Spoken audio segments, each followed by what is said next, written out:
আসসালামু আলাইকুম রহমতুল্লাহ। যাদের গরু আছে তাদের প্রতিদিনের কাজ হচ্ছে সর্বপ্রথম ঘুম থেকে উঠে গরুর গোয়াল পরিষ্কার করা। সর্বপ্রথম গোবর মূত্র এগুলা পরিষ্কার করতে হবে। এগুলা পরিষ্কার করতে কী যে কষ্ট, যারা লালন পালন করছে তারাই জানে। সর্বপ্রথম এটা পরিষ্কার করার পর আবার পানি দিয়ে তাদেরকে ধুয়ে দিতে হবে, গোসল করে দিতে হবে। গোসল করানোর পর খাদ্য দিতে হবে, দানাদার খাদ্য, তারপর ঘাস খড় এগুলো ইত্যাদি দিতে হবে।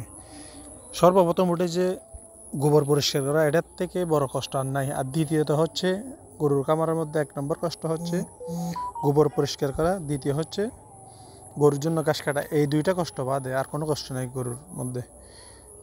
এই গরুকে গোসল করানো এগুলো কোনো ব্যাপার না, সবাই পারে গোসল করানো।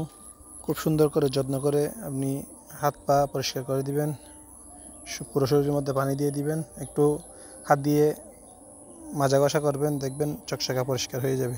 কিন্তু এমন কতগুলো গরু আছে প্রত্যেক দিন গোসল করানোর পর 2বার গোসল করানোর পর, ডেইলি 2বার গোসল করানোর পরও তাদের শরীরের মধ্যে এত পরিমাণ ময়লা লাগে যা বলে বোঝানো না। যে আমার সাদা গরুটা দেখতেছেন, প্রতিদিন যদি আমি 2বার 3বার করে গোসল করাই, তারপরের দিন সে সাদা গরুটা কালো হয়ে যাবে, এরকম ময়লা করে। আবার কতগুলা গরু তেমন না, কতগুলো এই হলস্টাইন ফ্রিজিয়ানগুলা বেশি একটু ময়লার মধ্যে শুয়ে যায়। আবার কিন্তু দেশি গরু যেগুলো আছে আমাদের, আবার শাহিওয়াল যেগুলো আছে ওগুলো ময়লার মধ্যে শুই না। ওই কালো যে গরুটা দেখতেছেন সেটা হচ্ছে শাহিওয়াল। এই শাহিওয়াল গরুটা কিন্তু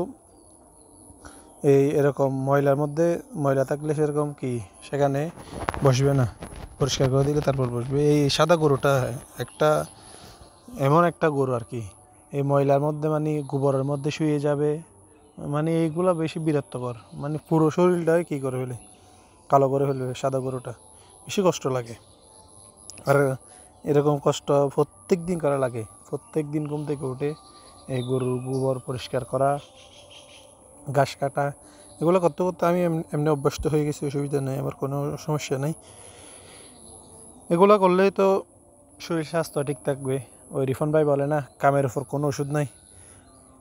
এই দুনিয়াতে আপনি কিছু করবেন, এলাকার মানুষ এরকম গরু লালন পালন করবে, এলাকার মানুষ বলবে আরে এই ছেলেটা কী করতেছে, গরু লালন পালন করতেছে, এগুলা তো এই কৃষকদের কাজ, এই সেই অনেকজন অনেক ধরনের কথা বলবে, এগুলা কানে নিয়ে চলবে না, কাজ করে যেতে হবে। সেজন্য